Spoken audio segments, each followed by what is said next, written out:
I am Jasmine Becket-Griffith, acrylic painter from Florida, and I am here at the Corey Helper Gallery in Los Angeles for my Magical Thinking show. Actually, the first big-scale sculptural installation I've ever done. Usually I do a lot of figurine designs that are very small, and this is kind of me taking that to the next level by doing a much larger than life-size figurine, but she is a big sculpture. I started off designing her as a very small little maquette that I then put into a 3D scanner, and there is a giant robot that carved her out, and since then she has been hand painted and covered with plaster, and we have taken my little painting into this giant three-dimensional representation of her. We also have a painting here at the show that is the fine art version of her that is here at the Magical Thinking show on the other side of the wall. We might get to see her later, I don't know. But this is my idea of how she would look if she was in our real 3D world. So it's kind of really cool to get to see her as if she really existed in our three-dimensional space. I'm very excited about her. So she has been carved out in a variety of multimedia. Started off as a very small sculpture, and then she was carved into a composite foam. She's been plasterized and hand painted. She has polyurethane on the outside and has turned into this magnificent installation that we see today. It makes me kind of very happy to see her in person. I realize how big the heads of my characters are when I see them in real life, how big their eyes are compared to actual human eyes, so it's kind of neat to see. And we've kind of kept with the blue willow theme that you'll see in a lot of my artwork. We've kind of kept the porcelain theme going on with her tail, and you'll see that reoccur in a lot of my paintings as part of the show. And her name is Porcelina, which is based off of the Smashing Pumpkins song about Porcelain of the Vast Oceans, who I always took to be a mermaid. So that is part of what she is inspired by. If I saw it in a museum, I would like to stand in front of it and look at it for a long time because a lot is happening in this painting. It's called Dress of Sinners, Dress of Saints, and it has a lot of characters I have seen specifically in Europe in different altarpieces, church decorations, and some of them are sinners falling into hell and some are saints ascending to heaven. And it also has some really neat backgrounds that are inspired by some of the Johann Patinir backgrounds that were from 1500s, where they always had these weird mountains and stuff, and it's like, oh, that's what heaven looks like, but that's what hell looks like because it's slightly on fire. It's kind of my idea of having two characters in the middle that look like girls I would normally paint, but if you look at her dress, it kind of turns into little angels and saints, and hers turns into all these terrible little goblin monsters and very exciting things happening with fires and clubs. And I have spent 13 months on this painting, not every day. I'd work a couple days a week typically on this one, but it is the largest painting I have done and certainly the most detailed. And I'm very happy with how it turned out. I'm totally keeping a print of this one and keeping it in my studio. And again, I had found this frame and I was like, oh, this is a great frame. It's an unusual size because it's like a 2:4 ratio. It's 48 inches wide, 24 inches high, so it's got a very wide format. So you can kind of look at it as a narrative. It's like starts off here and you've got the sinners and they're going to hell and all that, and then you've got this slightly more empathetic looking character, and this is kind of the saints, and there I've got angels, and I put St. Anthony in a little hut back there, and if you go look, there's some little houses and churches, and it goes off into the storm that's turning into the clear ocean. So if you watch it and look at it as a narrative from left to right, you can kind of see where the characters are going through their story and where they're ending up. And there's a tiny Jesus in the middle with a rainbow, and I just like that part. Well, my Magical Thinking show actually combines a lot of underlying themes that occur throughout my artwork in general. You'll see a lot of my ideas of pattern and repetition, which have to do with the idea of magical thinking, the idea of thinking something so much that it comes real, and I like that idea in the context of fantasy artwork. So you'll see things like I was talking about the blue willow pattern you see on my mermaids. You'll see the blue willow pattern show up a lot. I think that's an interesting sort of cultural east versus west sort of thing that comes up a lot, and you see that appear in my artwork very often.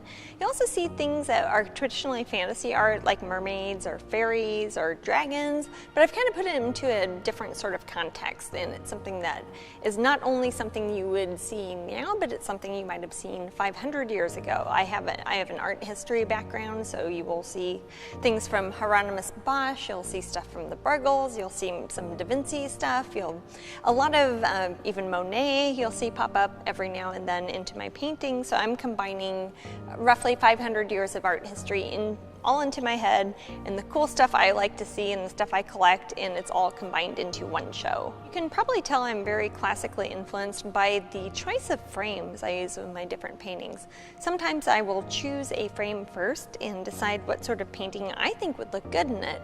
So I'll have things like the Rococo Trumeau frames with like a dressing mirror and a really elaborate sort of Baroque finish on it, and then I'll have a more really thick, ornate sort of Louis XIV versus Renaissance era frames on things, and that helps inspire me to decide what sort of painting to go into it.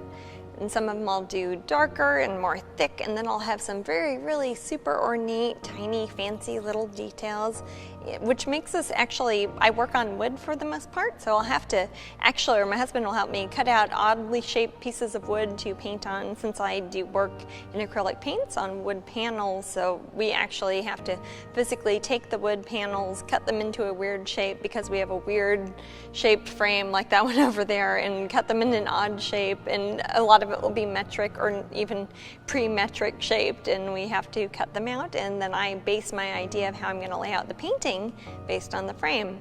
And alternately, I'll do a painting and think, oh, I'm going to hold on to this painting until I see a frame at an antique store, flea market, or Ruby Lane or eBay or something like that, until I see a frame that is really going to suit that picture. So I kind of work both ways, but framing is always a big part of my painting choices. Porcelina, the painting here, she is obviously the inspiration for the big mermaid sculpture we did, but this is a very good example of me finding a frame about 8 years ago at an antique store, and I refinished it so it was plaster on the outside to kind of keep up with the porcelain theme of the mermaid, because she has a porcelain tail, so I did kind of a porcelain plaster version of little figurines that have kind of a Rococo sort of look to it, but it also is obviously English/Asian sort of porcelain designs on it. Combining that goes with the white and the blue, and it matches the mermaid, and I put a little bit of gold on her tail up there, which I think is reflected in the sculpture also. So it ties, this frame is kind of the basis of the inspiration for the painting that I found the frame first and then did the painting. There's a mirror in it originally, and I had it as a mirror in my house forever, and I was like, oh, I finally thought of a painting I want to put in it. So we took the mirror out, and my husband cut a piece of wood to go inside of it and turned it into that. That took some doing because it's gold leaf on the little bits, and it was hard to get underneath the bed and put the plaster on it, and yeah, it turned out pretty cool. I hope whoever buys the original doesn't reframe it. So a lot of the miniature pieces I have here started off as studies or preparatory works for my larger paintings for the show. For example, here's one that has the mermaid. She was a little tiny mermaid I did, and I was like, oh, I like that mermaid. She's kind of got the porcelain tail thing going on. I would like to turn her into a larger thing. At the time, I didn't know I would do a whole painting of her and then a whole giant mermaid sculpture of her. So this would be a good example of something that I started off as a preparatory work and turned into a full-size painting. Or the little porcelain dragons. I was kind of going the porcelain thing, so I took one of my usual dragons. I do a lot of little dragon sculptures for the Bradford Exchange, and I do a lot of sculptures for Disney and stuff like that. And I wanted to do one that was kind of like, instead of out of resin or plastic, was made out of porcelain. So I kind of took the blue and white porcelain design on that, and that led to I have a painting off that away that's the porcelain, I think it's called Blue Willow Dragonlings, with a fairy that has little dragons made of porcelain. And so I'll take these and we'll cut them down if they're not the right size, and I will finish them off like they're a regular painting, and they will turn into a mini painting. And that is a real possum that lives in my backyard.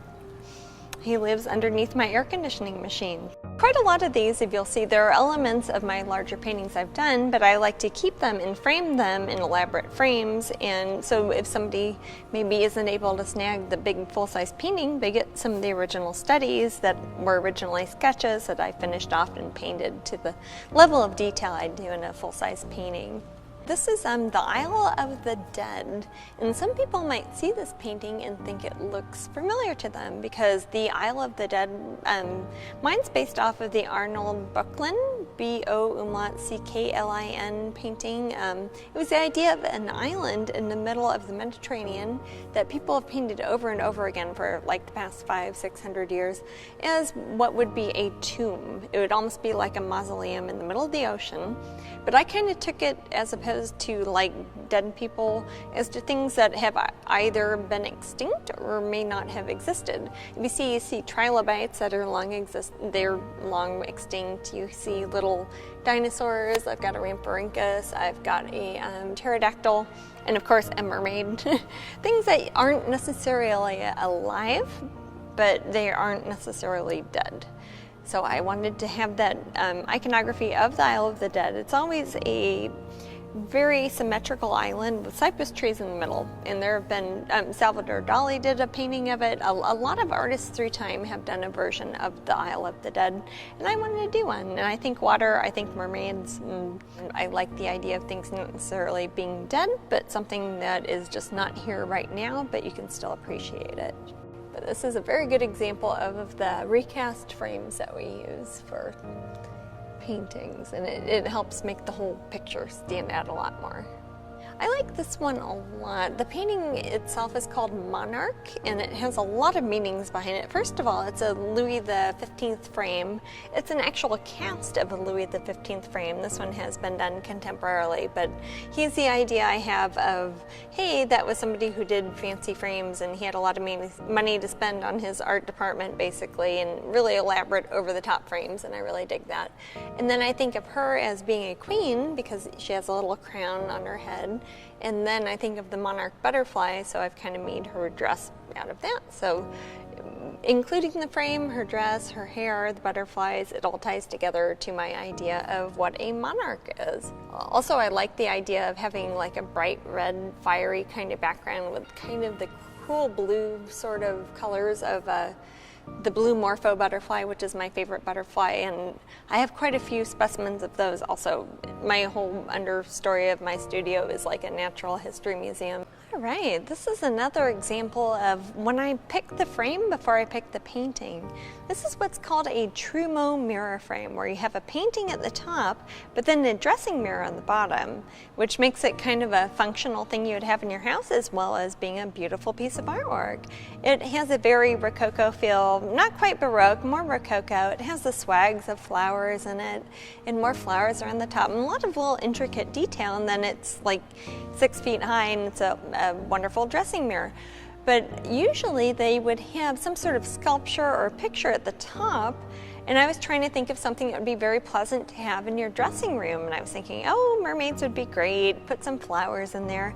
Since the frame itself has a lot of flowers and it has a lot of curlicues, some people call that's the rocaille that lends its name to Rococo, or the little curlicues on things. So I've kind of repeated the little curlicues that you see in the frame, like on the end of her tail, and I put them a little bit in her hair, a little bit on the roses, and when you tie that all together, it kind of turns it into one big piece of artwork, but it's also something nice to put in your dressing room or your closet. And I like the idea of a mermaid who is very floral based. She's not out in the ocean, she's kind of like in the woods, and there's a little bit of water there. It might not be there for long. She knows she won't last for very long, the way that a rose knows that it's only there for a little bit. It's going to crumble up and turn into dust eventually. So she looks a little bit sad, but she's really looking pretty glorious while she's there. So that makes my heart happy, but a little sad. But it's a good painting. I like that one. Works really good with the frame.